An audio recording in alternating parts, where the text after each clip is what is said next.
You know, Carrie, I want to start cutting some gum paste. Can you show me how? I'd love to. All right, let's get started.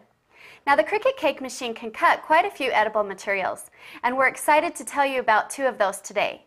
The first is a gum paste that will be sold in a 2-pound tub, and the other are frosting sheets that will come in multiple colors. Now, Carrie, if we were to work with our gum paste and take it out of the tub, what would we do first? Take a usable amount out of the tub, about like so. Okay. Then you would pop this in the microwave for about 5 seconds. Not any longer. You may burn your hands if you do. Now, why are we popping it in the microwave? It makes it a little easier to knead because it's quite hard when it comes out of the tub. Okay. So you just want to warm that, and then you begin kneading. You want it to be a soft, pliable ball. Okay. Now is the time to add your food coloring if you'd like. You want to use food coloring gels or paste. And so you just work a few drops of that in while you're kneading? Into it, yes, and when it's thoroughly mixed, then you can roll it out with a rolling pin. Okay. Now, when you start rolling it out, how thin do you want to make that gum paste? You want to roll it out just about as thin as you can, somewhere between 1 and 1.5 millimeters. Oh, okay, great. All right, then we take a rolling pin and start rolling. Now, gum paste is fairly stiff, so you're going to put as much pressure as you can onto it. Now, how do you know that you've got the right thickness? Well, really, quite honestly, you want to roll it as thin as you physically can. Okay.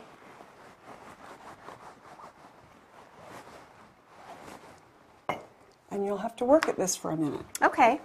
Now, at any point, do you need to reheat it? No, at this point, you'll just continue to roll. What if you were to stop and go do something else, like answer the phone or answer the door? If you came back, would you need to reheat it? That is a great question. You never want to leave gum paste out to air dry. So you would cover that in plastic wrap, and when you come back to it, then you would reheat it, re-knead it, and then begin rolling out again. Okay. Now, if you can see that thickness, okay. Then we're going to brush our same vegetable shortening onto the mat. Now, this mat doesn't come with adhesive or any type of sticky material on it. No, it sure doesn't. This is our food-safe plastic, and the way that we adhere the gum paste to the sheet is by brushing it with the shortening. That's what holds it on there. So it's a thin coat, not too thick, not too thin. And you want to get it all the way around the mat? Wherever your gum paste is going to be. Okay. So we'll lay our gum paste on there, and then this is important too. You want to smooth it down really well. Then take your rolling pin and pass over it again. I see. So it kind of really adheres it down for you. Really make sure that it is on there to stay. You don't want it shifting around while the machine's cutting. Great. Okay, very good. Another point to mention is if you were rolling out your gum paste all the way to the edge, we'll want to take a pizza cutter and trim within this gray area here. Otherwise, the gum paste will get in the way of the rollers feeding it through. I understand. Okay, I see. Now, would we need to trim it off up at the top as well? You can, but that's not as essential. Okay. The sides are the areas that you really need to watch for. Okay, now Ginger, now that I've shown you how to get the gum paste attached to the mat, I've prepared a full sheet, and we can begin cutting. Oh, great. Okay, so now that we've got the gum paste covering the mat, we're going to want to load the mat into the machine. So you're going to take the mat and place it right up against the roller inside the machine. And you're going to select the key, Load Mat.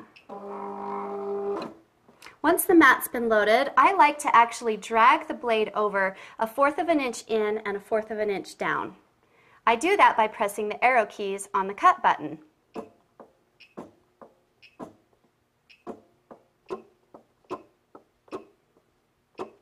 Okay, Carrie, now that it's loaded, we're ready to select an image. What's your favorite image? You know, I really like this one right here. Oh, that scallop border? Let's do. Okay, so I select my image, and I can see my image come up on the screen. Now, Carrie, I know you've told me this before, but your favorite feature about the Cricut cake machine is that you can change the size of the image you're cutting anywhere from 1/4 inch all the way up to 2 feet. right? That's right. Now you're going to do that by changing this knob or the dial over here. To go down, you're going to just roll it down, and on your screen, you'll see the numbers go down every 1/4 of an inch. To go up, you simply roll your dial back up. I'm going to keep it at 2 inches. Okay. Now another point I like to make is the pressure and speed dials over on the left-hand side of the machine help with different materials that you're cutting. When you're cutting gum paste, I like to set my speed at high and my pressure at high. But Carrie, I've noticed when I want to cut an image 3 inches or smaller with my gum paste, I set my speed on a lower setting. Okay? Very good. That's important. It is. Well, let's cut our image. Okay. Let's press cut.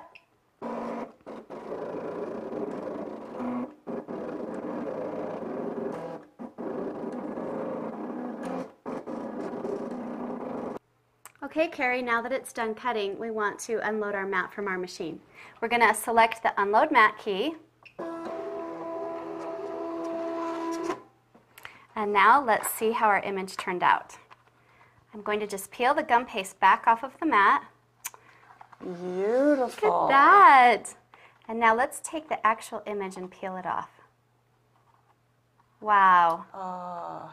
Comes off nice and easy. And there's our border. Gorgeous. You know what? This is going to make me look like a professional.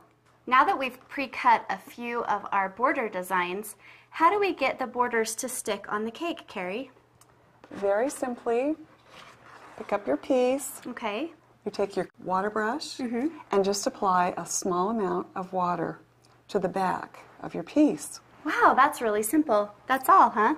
Then we attach it to the side of our cake. And this works equally well on fondant and buttercream.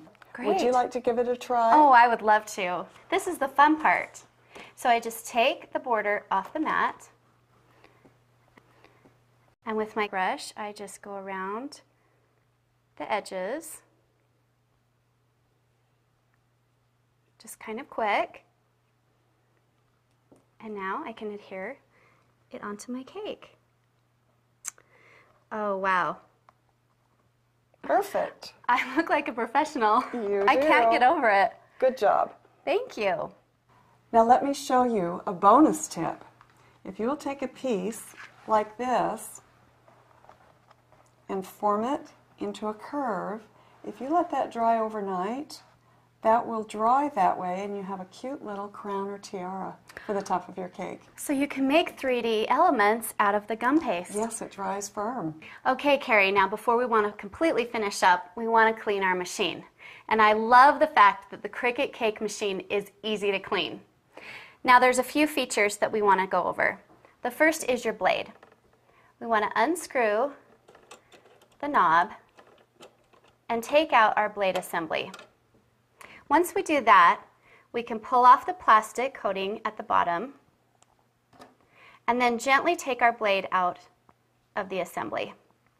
Once we have it out, this is where you want to take your stainless steel blade basket, place your blade inside. Now you can throw this in the dishwasher and it's going to clean your blade safely. The next thing is you want to take the brush and you can gently rub any debris out of the machine. I also like the fact that you can take a damp, warm cloth and clean out inside the machine. You can run it over the roller.